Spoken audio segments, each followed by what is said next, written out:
Hace unas semanas, un científico del Departamento de Genética Molecular del Centro Nacional de Biotecnología del CSIC denunció la precaria situación que vivían los investigadores en nuestro país. La inversión del Estado ha caído en picado estos últimos años con la crisis. Se han paralizado becas y proyectos y los grandes centros de investigación sufren la austeridad que se les impone desde el Ministerio.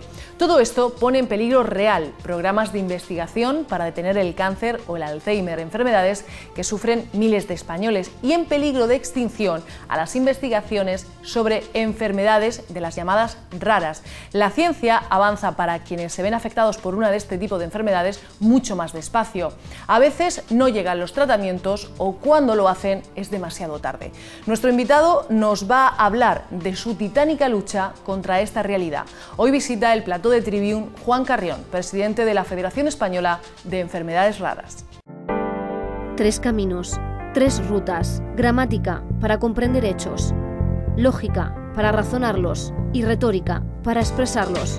Son 3 de las 7 artes liberales relativas a la elocuencia, cuyo propósito es dar al hombre libre conocimiento y destreza. La confluencia de estas 3 artes da origen al Trivium. Buenas noches, bienvenidos a nuestra cita de los martes en Trivium. Junto a mí, María Eugenia Lozano. Maru, buenas noches. Buenas noches, Paz. Esther, buenas noches. Buenas noches. Hoy nuestro invitado no viene a hablar por él solo, sino para darle voz a los más de 3 millones de españoles que sufren una enfermedad rara. Juan Carrión, buenas noches. Hola, buenas noches. Juan Carrión es el presidente de Genes en la región de Murcia y el presidente de la Federación Española de Enfermedades Raras. Hoy tenemos un programa, queremos dedicar nuestro programa a hablar largo y tendido de las enfermedades raras, de su problemática, de la situación de los enfermos, no solamente en nuestra región, sino a nivel nacional. Y como tenemos tiempo, vamos a empezar por el principio. ¿De qué estamos hablando cuando nos referimos a que una persona padece una enfermedad rara? Pues son enfermedades de baja prevalencia, afectan a 1 de cada 2.000 habitantes. Hay una estimación que estas enfermedades raras afectan entre el 6 y el 8% de la población, por lo tanto estamos hablando de 3 millones de personas en nuestro país, estamos hablando de más de 36 millones en Europa y más de 42 millones en Iberoamérica, y si lo circunscribimos al ámbito regional, pues estamos hablando de más de 85.000 personas. Pero siempre cuando hablo y me preguntan esta cuestión de personas que viven y que conviven con una enfermedad rara, siempre digo que al lado de la persona siempre está la familia, por lo tanto son muchas más las personas que conviven con una enfermedad rara y por supuesto tienen en primera persona estas necesidades. En el caso concreto de estas enfermedades, Juan, el 80% de ellas tienen un origen genético, es decir, que no solamente las padece una persona de forma individual, sino que se puede ir transmitiendo, ¿no? Sí, efectivamente. Ese carácter genético pone de manifiesto que hay que seguir trabajando sobre todo con la unidad familiar y este 80% también circunscribe que afectan fundamentalmente a niños, y aunque también hay que tener presente que las enfermedades raras se pueden presentar en cualquier etapa de la vida, ¿no? Siempre he dicho que en un instante de la vida pues te cambia, ¿no? Y tienes que empezar a convivir y a enfrentarte con una situación diferente que es convivir con una enfermedad rara. Además, las enfermedades raras son en su mayoría degenerativas, ¿no? Y tienen un mal pronóstico. Y como decías, tienen un comienzo precoz en la vida. Suele afectar a los niños y provocan dolores, problemas de desarrollo. O sea, cuéntanos un poco cómo es la sintomatología en general y cómo lo pasan las personas que tienen una enfermedad rara para que nos vayamos haciendo una idea de a qué se enfrentan. Bueno, para poder responderte, simplemente circunscribirte a un ejemplo, ¿no? Un ejemplo que es la vida misma y es la que yo siempre que tengo la oportunidad de participar en un medio de comunicación como el que hoy tengo la oportunidad de realizarlo, pues siempre lo hago como el papá de mi princesita Celia, ¿no? Una niña diagnosticada con una de esas 7.000 enfermedades raras, concretamente un tipo de lipodistrofia denominado el síndrome de Berardinelli. Y en ese momento en donde el profesional sanitario te pronuncia uno de esos 7.000 nombres, concretamente en mi caso síndrome de Berardinelli, siempre he dicho que se dibuja ese fondo oscuro, que siempre lo he adscrito a un color de un negro intenso, ¿no? En donde la familia tiene que empezar a interiorizar un nuevo vocabulario, una palabra que nunca habría escuchado en en su vida y que tiene que empezar a convivir, en este caso, con ella.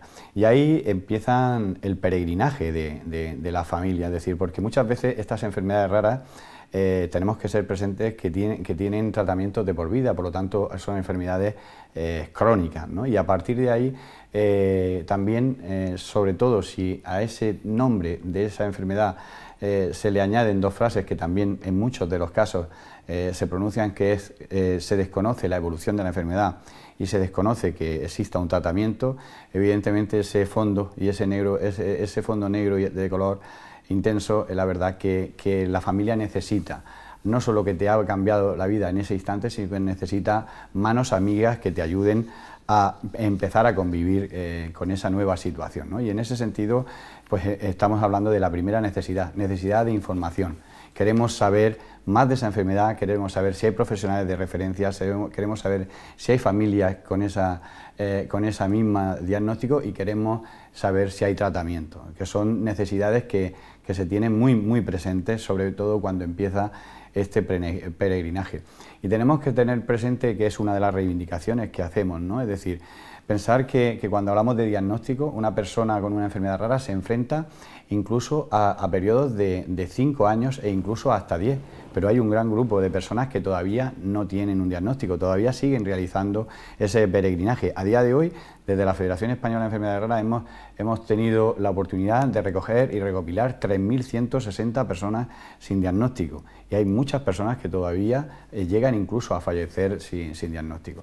Y ahí empieza ese peregrinaje de necesidades que tienes que convivir con discapacidad, con dependencia, tienes que convivir con la carga que supone una cronicidad de una enfermedad no reconocida en el Sistema Nacional de Salud, donde la familia tiene que asumir en gastos que la Seguridad Social no cubre. Eso, unido a la situación de crisis, a la situación de copago farmacéutico que hemos tenido que vivir, en este caso las personas con enfermedad rara y su familia, pues generan dificultades en el día a día.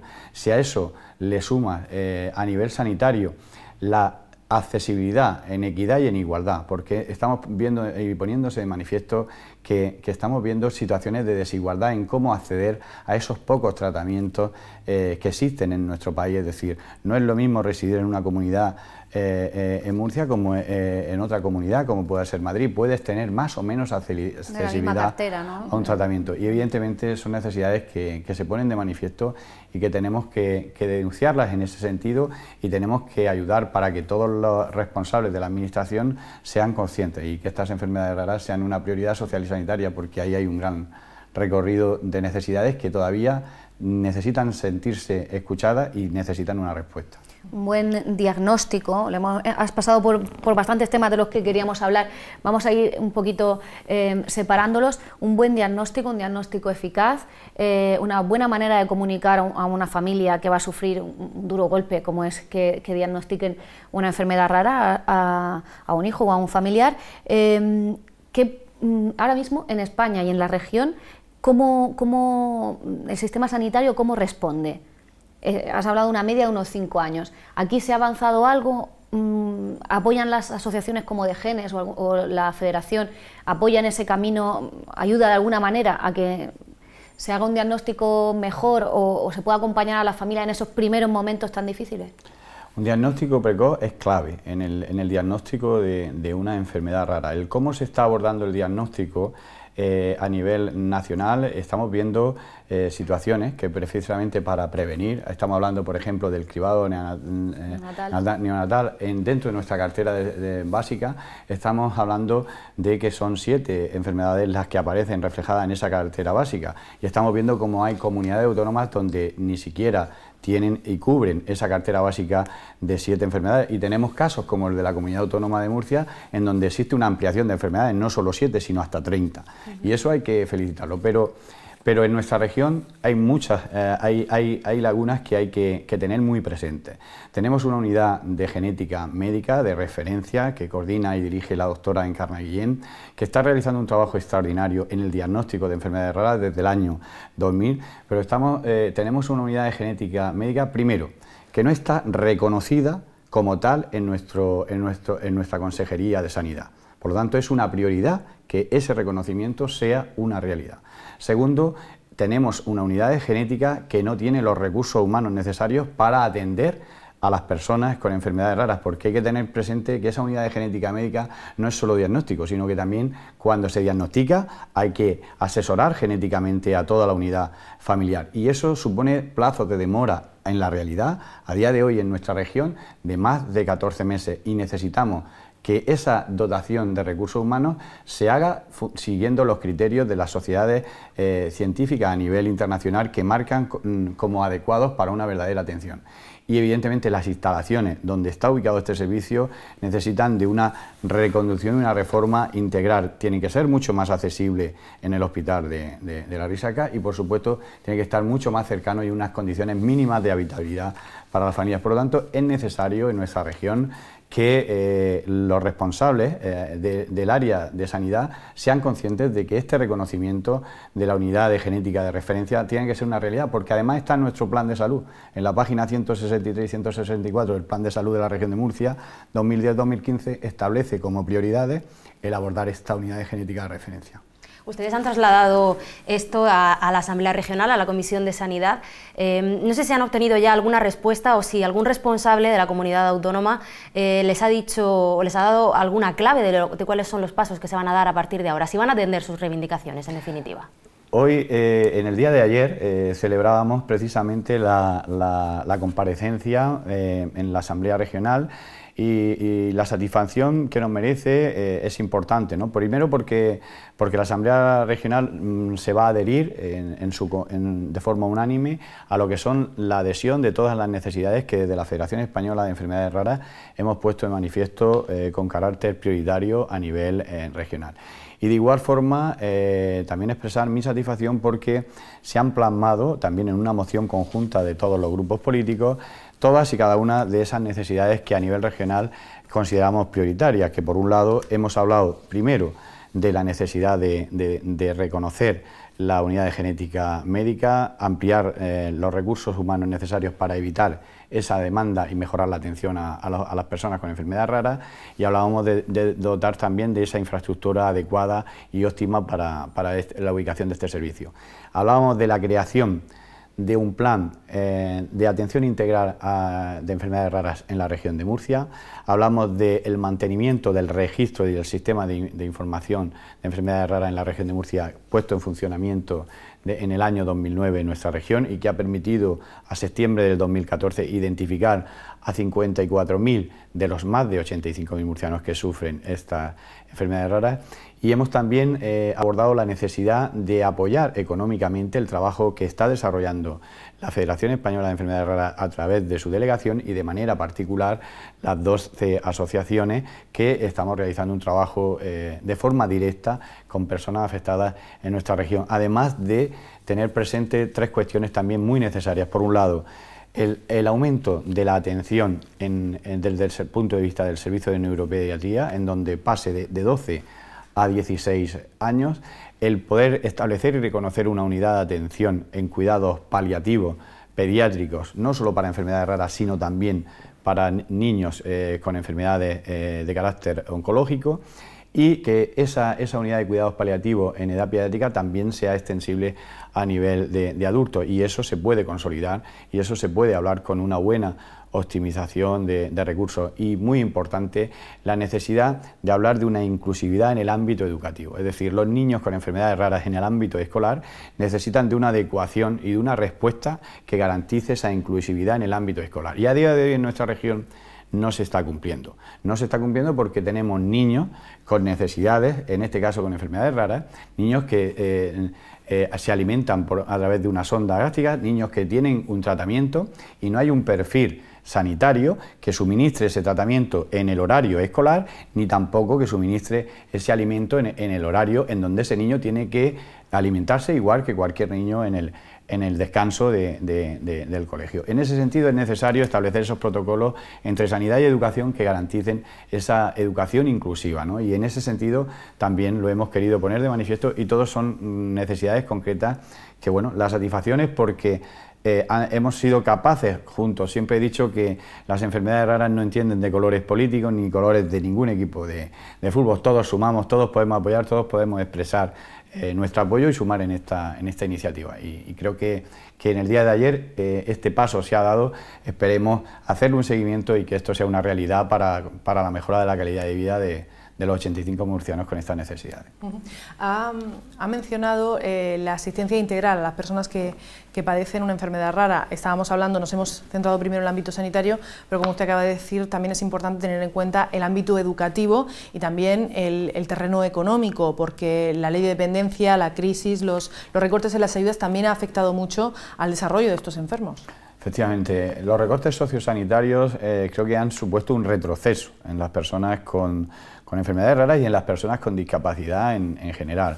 Hablar de dependencia, hablar de recortes en la autonomía de las personas, creo que es un retroceso enorme que tenemos que sensibilizarnos todos y que tenemos que ser conscientes de que en sanidad, en educación y en este caso en todo lo que es cobertura de ayuda a colectivos desfavorecidos no debemos en este caso escatimar en esfuerzo. Yo creo que la demanda que nosotros hacemos en este caso desde la Federación y desde cualquier asociación de enfermedades raras en nuestra región es precisamente que las personas y las familias tengan esa garantía a nivel de las prestaciones por dependencia, que exista un protocolo de urgencia que permita valorar esas situaciones de urgencia, porque hay enfermedades raras que en 6 meses la involución es tan negativa como a la que se enfrenta una persona con esclerosis lateral amiotrófica, en donde desde la fase de reconocimiento inicial, transcurridos los 6 meses, no podemos esperar a hacer una nueva valoración. Tenemos que ser conscientes de lo que esa enfermedad va a poder desencadenar. Y de igual forma en la discapacidad, es decir, lo que no puede ocurrir es lo que está ocurriendo en nuestra región y lo que está ocurriendo en el contexto nacional. Estamos aplicando un decreto que tiene más de 25 años de antigüedad. Y no solo eso, es decir, que ese decreto de valoración está obsoleto, es decir, no contempla la realidad actual.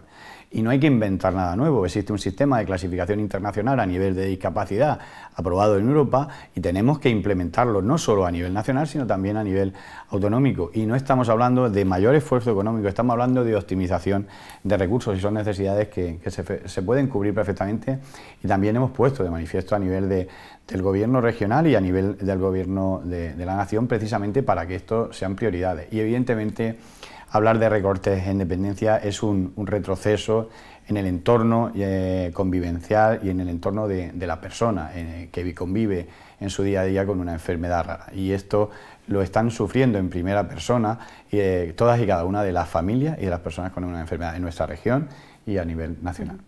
Al margen de, al margen de que se puedan optimizar recursos y de que al final se puedan mejorar mecanismos para mejorar la vida de las personas con una enfermedad rara y su diagnóstico, vamos al caso concreto del aspecto económico. Las administraciones, hablo tanto de la nacional en lo que se respecta a la federación como la regional en lo que respecta, por ejemplo, a la asociación que usted preside, ¿cuentan con recursos económicos por su parte? ¿Hay algún tipo de subvención, hay algún tipo de ayuda para desarrollar algún tipo de programa, para asistir a las familias, para, en fin, no sé si ahora mismo hay? En nuestra región, de las 12 organizaciones que forman la federación, ninguna recibe ningún tipo de ayuda económica ni ningún tipo de financiación autonómica. La delegación de FEDER en Murcia, que nace en el 2008, efectivamente tampoco ha tenido ni tiene ninguna línea de financiación económica. Ninguna de las asociaciones de enfermedades raras que están realizando un trabajo extraordinario lo tienen.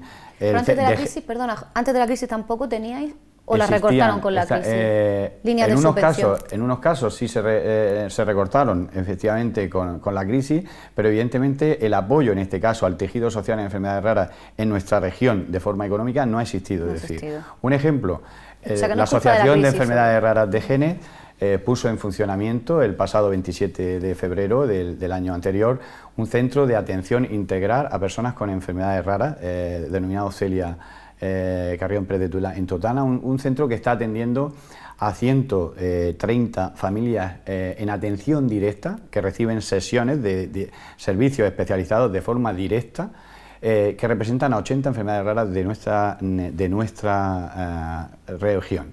Y en este sentido, este centro lo estamos manteniendo los padres y las madres, pero lo estamos manteniendo con nuestras cuotas de socios a la Asociación de Genes y lo estamos manteniendo con todas y cada una de las iniciativas solidarias que estamos realizando semana a semana y mes a mes, es decir, y además teniendo apoyos, en este caso como la Universidad Católica San Antonio, la UCAN, que a través de iniciativas donde el deporte le da la mano a las enfermedades raras, pues pudimos ver cómo el pasado fin de semana se dedicaba la recaudación del partido de baloncesto que enfrentaba a Lucan frente al CAI Zaragoza, precisamente para ayudar al mantenimiento de la asociación, en este caso del centro que desarrolla la Asociación de Enfermedades Raras, un centro pionero en este caso a nivel regional. Por lo tanto, son recursos, pero recursos en donde está claro que tenemos que aportar nosotros como padres y como madres, pero evidentemente la comunidad autónoma también tiene que garantizar esos recursos y nosotros vamos a seguir trabajando para que en esa hoja de ruta esto también sea una prioridad, es decir, que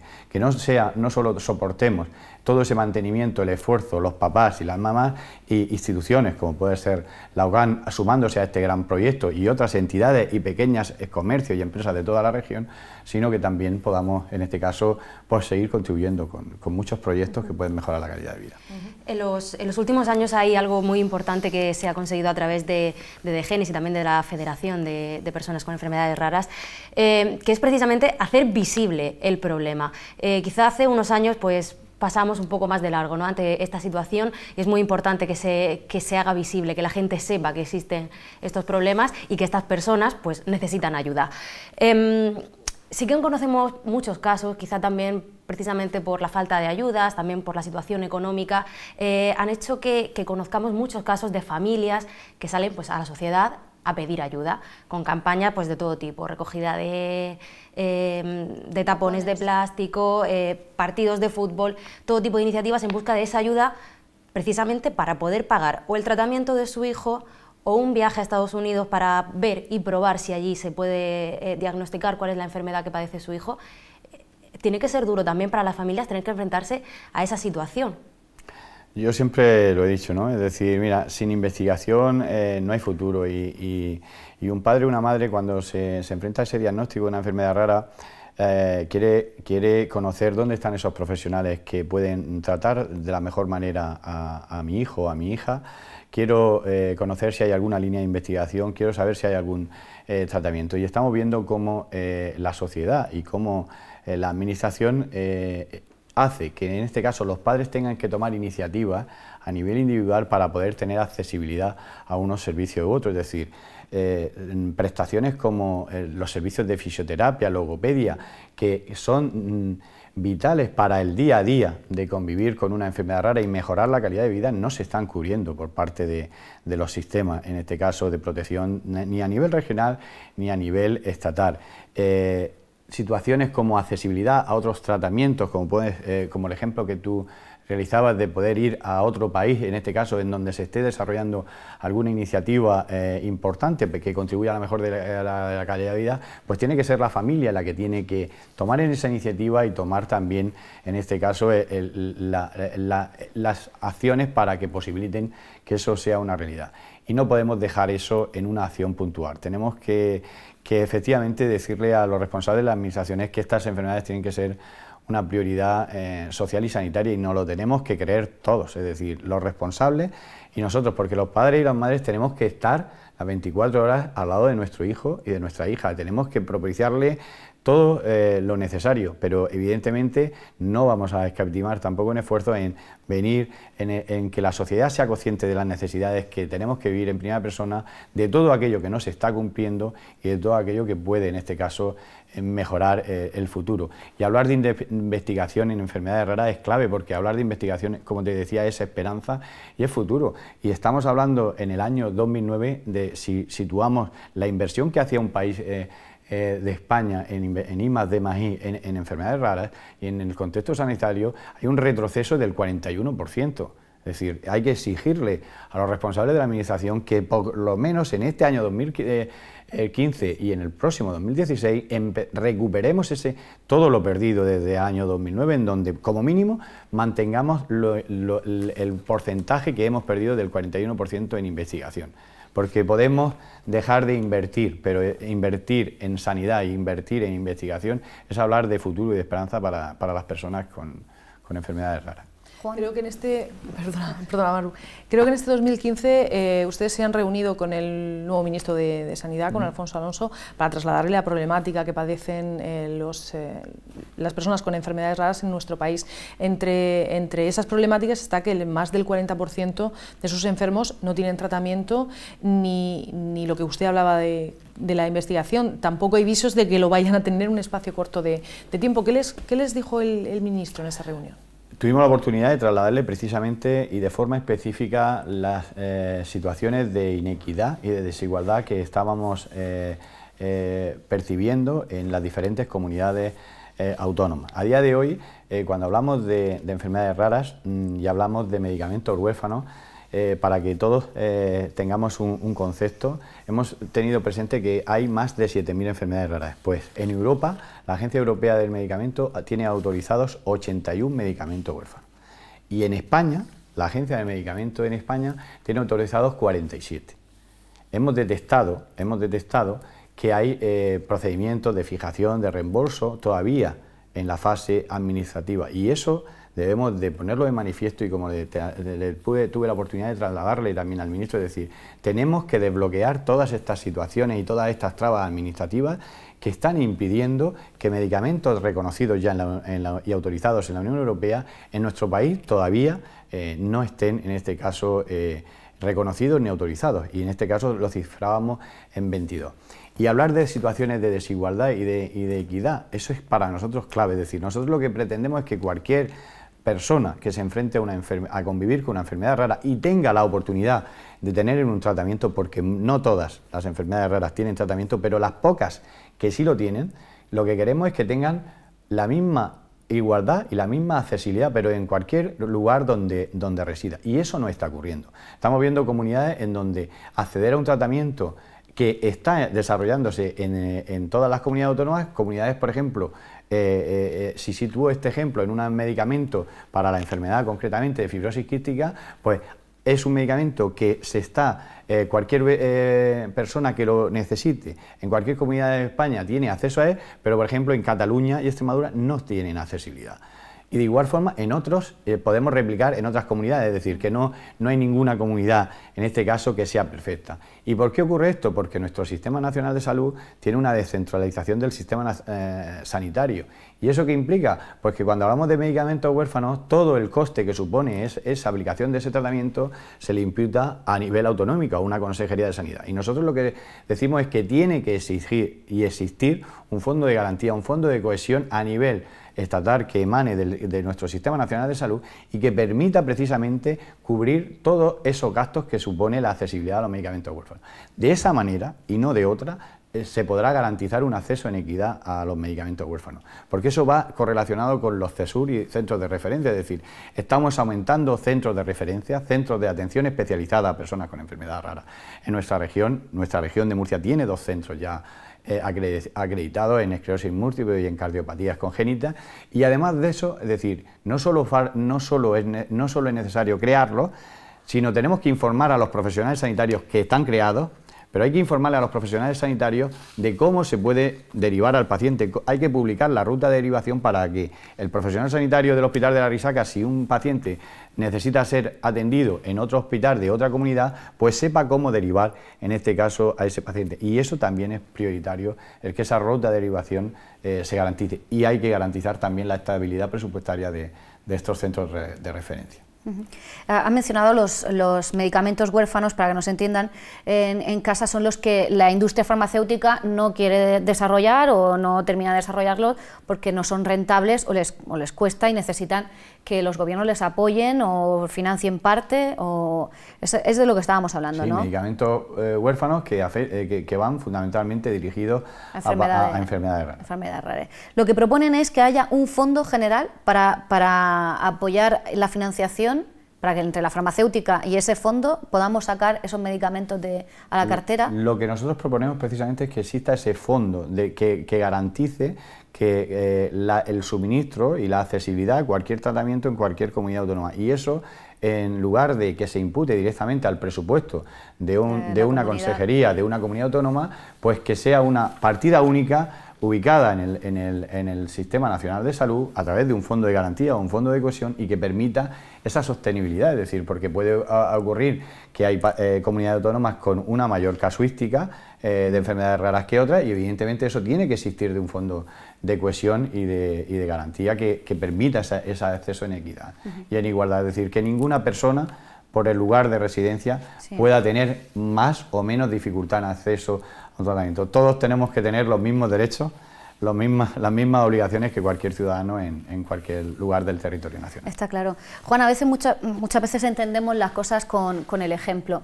Antes de comenzar la entrevista hablábamos de Celia y de las fuerzas que le da para que usted esté metido en un montón de trincheras para visibilizar las enfermedades raras y para ayudar a familias que pasaron o están pasando lo mismo que ustedes. Cuéntenos un poco cómo fue esa lucha con Celia, cuál es la situación ahora y para que más o menos nos pongamos en la piel de las personas que están padeciendo estas enfermedades.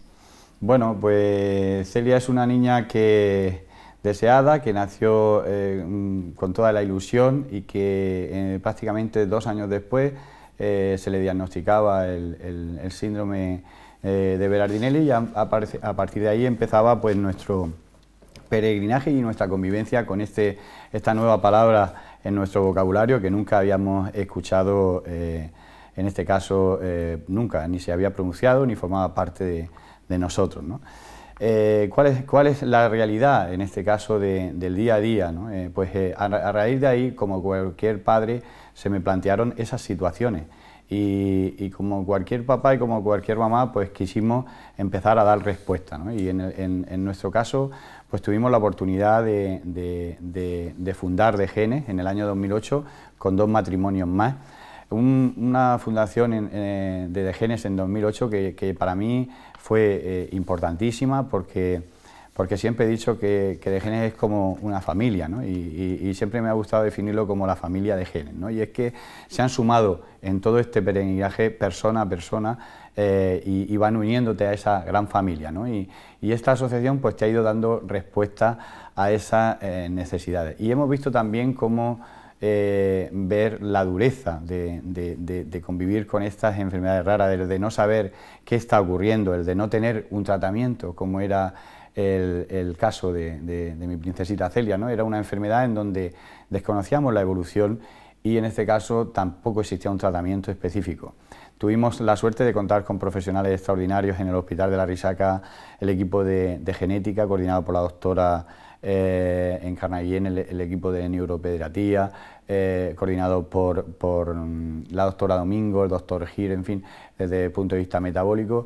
Y bueno, conjuntamente iniciamos una investigación que permitió a la ciencia y permitió a los niños que tienen lipodistrofia a día de hoy en España, pues nos permitió primero el poder traer en uso compasivo un tratamiento que se estaba desarrollando en Estados Unidos al Hospital Clínico Universitario de Santiago de Compostela y suministrarlo desde allí. Celia no pudo disfrutar de ese tratamiento, pero a día de hoy hay 10 niños que lo siguen disfrutando y que viven y que conviven con la lipodistrofia gracias también a ese tratamiento.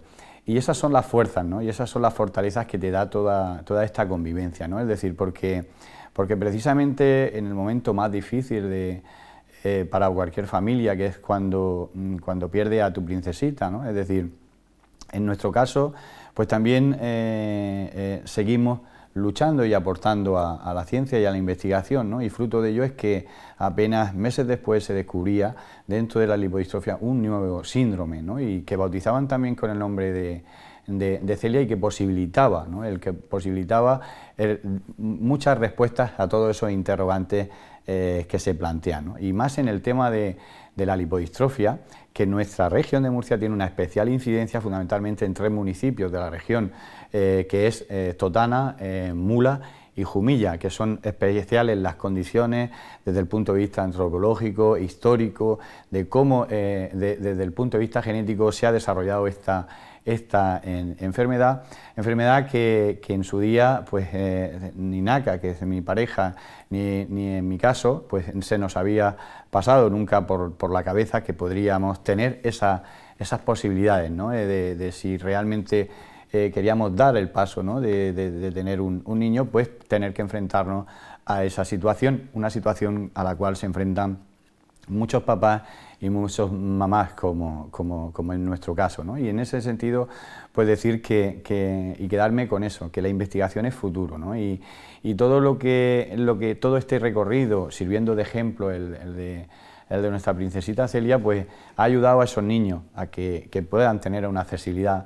Va a ayudar, ojalá que no ayude, porque será señal de que no hay más diagnósticos en nuestra región de lipodistrofia, pero ha ayudado a tener a nivel preventivo el cómo poder prevenir el diagnóstico y poder conocer más de esta enfermedad, y yo creo que esa es una hoja de ruta que todo lo que Celia nos aportó en vida y lo que nos aporta ahora no estando y desde donde está junto a todos esos niños y adultos que ya no están y que forman la familia de las enfermedades raras, pues nos tienen que seguir transmitiendo mucha fuerza para seguir trabajando, ¿no? En este sentido de poner de manifiesto necesidades que tienen que sentirse escuchadas, y yo creo que ahí no vamos a decaer, yo creo que nunca, en esfuerzos. Yo creo que gracias a vosotros por todas estas oportunidades que nos dais de hacer más visibles estas enfermedades, y evidentemente por tener presente siempre que raras son las enfermedades y no las personas que las padecen. En el caso de las enfermedades raras, quizá a lo que a mucha gente se nos escapa es que cuando pensamos en una enfermedad rara pensamos en una persona que nace que la desarrolla en los primeros años de vida, pero una enfermedad rara se puede desarrollar a lo largo de toda la vida. Quizá cuando pensamos en eso pensamos en los más pequeños, pero ninguno estamos exento de a lo largo de nuestra vida poder desarrollar un tipo de enfermedad considerada como una enfermedad rara. Efectivamente, las enfermedades raras se pueden presentar en cualquier etapa de la vida, y eso pone de manifiesto que podemos hablar de enfermedades raras en la etapa infantil, dado ese 80% que tiene el carácter genético, pero evidentemente en cualquier etapa de la vida se nos pueden presentar, por lo tanto, en la edad adulta. Y hay enfermedades como la esclerosis lateral amiotrófica, que fundamentalmente son enfermedades que se diagnostican en edad adulta. Ustedes también han pedido desde las diferentes asociaciones a las que usted pertenece que las facultades de medicina se preste especial atención a todo lo que tiene que ver con las enfermedades raras, porque una de las primeras cosas que fallan, y lo hemos hablado hace un momento, es el diagnóstico. El diagnóstico precoz, usted nos ha dicho que es fundamental, pero muchas veces por falta no sé si de conocimientos y de recursos se falla a la hora de diagnosticar, y no es raro las familias que tienen que sufrir un peregrinaje por distintos médicos hasta dar con la enfermedad concreta que padece el enfermo. La formación es clave, y evidentemente no podemos pretender que los futuros profesionales de medicina conozcan de las 7.000 enfermedades raras, pero tenemos que introducir las enfermedades raras en nuestros procesos de formación. Tienen que estar más presentes, no tienen que ser 10, 15 folios en una asignatura, en un año concreto de un proceso de aprendizaje que dura varios años. Es decir, tienen que estar mucho más presentes, es decir, porque es necesaria la formación, es decir, el profesional tiene que saber a qué se enfrenta. Y luego a invertir en formación, una información de calidad a los profesionales sanitarios, es hablar precisamente de tener unos mejores recursos para conseguir mejores diagnósticos y poder, en este caso, afrontar con esa dimensión integral y multidisciplinar que requieren las enfermedades raras. Y yo creo que hablar también de invertir en formación es hablar también de futuro, ¿no? para seguir mejorando esta calidad de vida. En ese caso, y corríjame si me equivoco, la Universidad Católica ya cuenta con una cátedra de genética a la que ahora también le va a introducir el estudio de enfermedades raras, precisamente para avanzar en el estudio y la investigación de de todo este tipo de patologías. Sí, efectivamente, y quiero expresar mi agradecimiento a la Universidad Católica San Antonio, a don José Luis Mendoza, por su apuesta clara y decidida, fundamentalmente por estar al lado de las personas con enfermedades raras, porque consolidar en la UCAN una cátedra de genética médica y de forma especializada una unidad de atención y de investigación a enfermedades raras, creo que es algo pionero, creo que es algo a nivel en el ámbito universitario que se circunscribe como una buena práctica para exportar a nivel internacional. Y el apoyo de la UCAN a las personas con enfermedades raras no solo se circunscribe a la parte formativa en el ámbito de la cátedra de genética y también en este caso del apoyo al Centro de Investigación en Enfermedades Raras, sino también que va a estar presente porque la UCAN va a impulsar la puesta en funcionamiento del primer máster de especialidad en la especialidad de enfermedades raras, en el cual ya estamos trabajando desde hace prácticamente un año y que será una realidad el próximo curso, un máster que nos situará, en este caso a la región de Murcia y a la UCAN, con la puesta en funcionamiento de este máster en las dos universidades que a nivel nacional están desarrollando una experiencia de este tipo. Por lo tanto, también seremos pioneros también en esa iniciativa. Y quiero también dejar presente el apoyo, porque el apoyo de la UCAN a las personas con enfermedades raras también va más allá, ¿no? Y el apoyo de la UCAN al tejido social es importantísimo. La UCAN ha apoyado, y me consta, a varias de las asociaciones de enfermedades raras. De manera especial también puedo expresar mi agradecimiento en nombre del apoyo mostrado a DGENE y también a la delegación de FEDER en Murcia, y también a otras asociaciones, no solo de enfermedades raras, sino en el contexto de la discapacidad, y asociaciones que están trabajando con colectivos desfavorecidos, y eso es un ejemplo de buenas prácticas que también ha sido todo muy tenido en cuenta, y en el fallo que celebraba precisamente la Asociación de Genes de los premios del Día Mundial 2015, uno de estos galardones recaía a nivel de premio institucional en la UCAN, precisamente por todo ese apoyo, ¿no?, al colectivo de manera especializada de enfermedades raras en nuestra región. Lo acaba de decir Juan, uno de esos premios que entregaron era para la Universidad Católica, pero hubo muchos más, por suerte, porque eso significa que son muchas las personas y las entidades que están ayudándoles en este camino que no está exento de dificultades, como venimos comentando a lo largo de toda la noche. ¿Cómo responde la sociedad ante todas estas llamadas de solidaridad que se hacen desde la Asociación de Genes, desde la Asociación de Personas con Enfermedades Raras, o a nivel particular, ¿no?, por parte de estas familias que necesitan un apoyo concreto para conseguir un medicamento o un tratamiento experimental?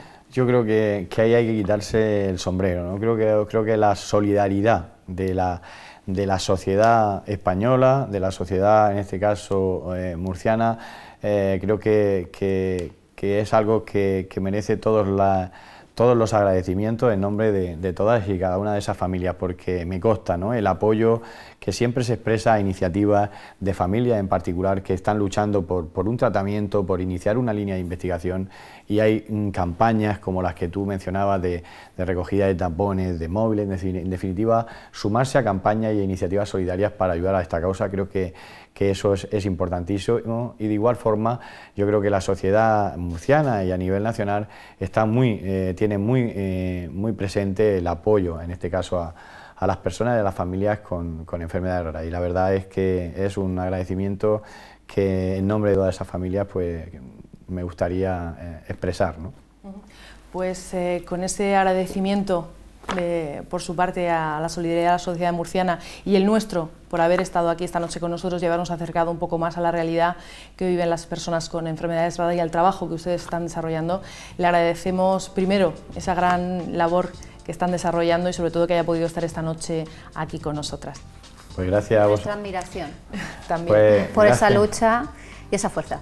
Pues gracias a vosotras por darnos esa oportunidad y por ayudar a hacer un poco más visible la realidad de convivir con una enfermedad rara en nuestra región y también en cualquier lugar de la geografía española. Pues Juan, muchísimas gracias y buenas noches. Chicas, Nos vemos un el placer, martes. nos vemos el próximo martes y a ustedes también les esperamos entonces, no nos falten. Hasta entonces, que tengan una feliz semana.